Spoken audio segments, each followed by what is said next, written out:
நீங்கள் எதோ என்கிட்ட பேசணும்னு சொன்னீங்களே, சரி வாங்க நடந்துகிட்டே பேசலாம். நம்ம 2 பேருக்கும் தான் கல்யாணம்னு வீட்டில் பேசிக்கிறாங்க. ஸோ நான் கல்யாணம் பண்ணிக்க போகிறவர்கிட்ட கண்டிப்பாக இந்த முக்கியமான விஷயத்த சொல்லி ஆகணும்னு தான் கூப்பிட்டேன். ம், சொல்லுங்கள். நான் காலேஜ் படிக்கும்போது ஒரு பையனை லவ் பண்ணேன். இப்போ இல்லை இப்போ இல்லை, அது இப்போ பிரேக்கப் ஆயிடுச்சு. சரி, எத்தனை வருஷமாக லவ் பண்ணீங்க? 3 years. ஓ, கரெக்டாக காலேஜ் முடிகிற வரைக்கும். என்ன?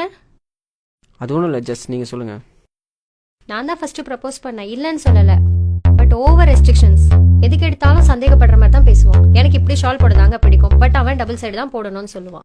ஷால் ஒழுங்கா போடு, இப்படி ட்ரெஸ் பண்ணு, அப்படி ட்ரெஸ் பண்ணாத, தனியாக எங்கேயும் போகாத, அதை சாப்பிடு இதை சாப்பிடாத. நானும் எங்கேயும் போகக்கூடாது, அவனை கூட்டிகிட்டு போக சொன்னாலும் பயப்படுவான். இவனோட பேசு அவனோட பேசாத, ஏன் ஃபேஸ்புக் போகக்கூடாதுங்க, அப்படியே போனாலும் ஃபோட்டோ அப்லோட் பண்ணக்கூடாதுங்க, இன்க்ளூடிங் லெகின்ஸ் டிஷர்ட் கூட போடக்கூடாதுங்க. மொத்தத்தில் 3 வருஷமும் சண்டை சண்டை சண்டை தாங்க.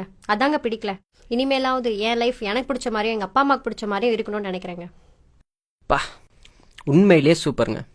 என்கிட்ட, அதாவது உங்கள் லைஃப் பார்ட்னர்கிட்ட இதை பற்றி சொல்லணும்னு நினச்சிது. இதை நீங்கள் என்கிட்ட சொல்லாமல் மறைச்சிருந்துருக்கலாம். பட் லைஃப் ஃபுல்லாக என்கிட்ட மறைச்சிட்டனோ, நான் உண்மையாக இல்லைன்னு நினச்சி ஃபீல் பண்ணிகிட்டே இருந்திருப்பீங்க. அப்படி தானே? இதை சொல்லிட்டா மட்டும் நம்ம ஃப்யூச்சரில் சந்தோஷமாக இருந்துட முடியுமா? இது ஏன் சொல்கிறேன்னா, அவரை விட்டுட்டு வந்த மாதிரி என்னையும் விட்டுட்டு போயிட்டீங்கன்னா,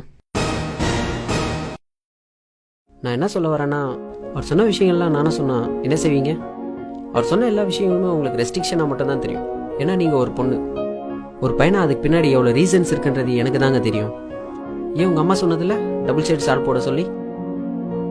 நீங்கள் போட்டு போகிற ட்ரெஸ் எல்லாம் பார்த்தா பசங்க எப்படியெல்லாம் பேசுவாங்கன்றது ஒரு பையனா எனக்கு தாங்க தெரியும். நீங்க பாக்குற விதம் தப்பா இருந்தா அதுக்கு நாங்க என்னங்க பண்ண முடியும்?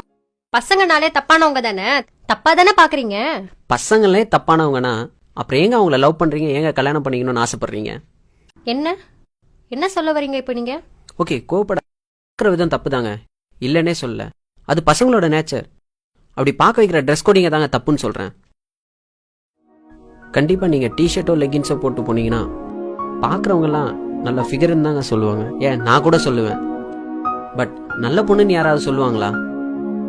பொண்ணுங்களுக்குன்னு ஒரு ரெஸ்பெக்ட் இருக்குங்க, அதை நீங்க புரிஞ்சிக்கவே மாட்டேங்கிறீங்க. இப்போ கூட அவரை பிடிக்கலன்னு என்கிட்ட எதுவுமே நீங்க சொல்லலை. அவர் சொன்ன அட்வைஸை தான் நீங்க பிடிக்கலன்னு சொல்றீங்க. ஆர்கியூ பண்ணா போய்கிட்டே தாங்க இருக்கும். லாஸ்டா ஒன்னே ஒன்று மட்டும் சொல்லிக்கிறேன். அவனுக்காக நான் ஏன் பண்ணணும்னு நினைக்கிறத விட அவனுக்காக நான் பண்ணாமல் வேறு யார் பண்ணுவாங்கன்னு நினச்சி பாருங்க. லவ் உண்மையிலே சூப்பராக இருக்குங்க. எல்லாமே சொல்லியாச்சுன்னு நினைக்கிறேன்.